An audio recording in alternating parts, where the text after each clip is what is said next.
In this easy to follow tutorial, we will guide you through the process of downloading the official Windows 10 Pro ISO files in both 32-bit and 64-bit versions directly from Microsoft. Whether you need to install or reinstall Windows 10 Pro on your PC, we have got you covered with simple step-by-step instructions. Get ready for a hassle-free download and installation experience. Don't forget to like, subscribe and share if you found this video helpful. To download Windows 10 Pro ISO 32-bit and 64-bit directly from Microsoft, follow these steps.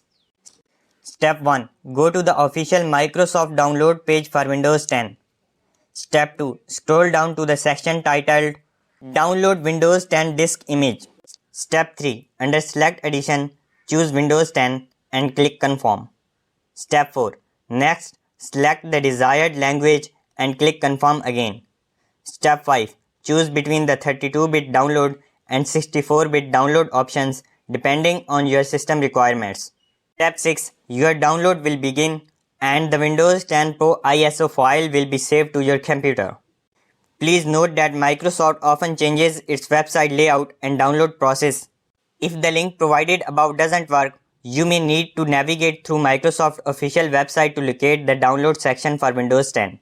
Make sure to have a valid Windows product key ready for activation after installation.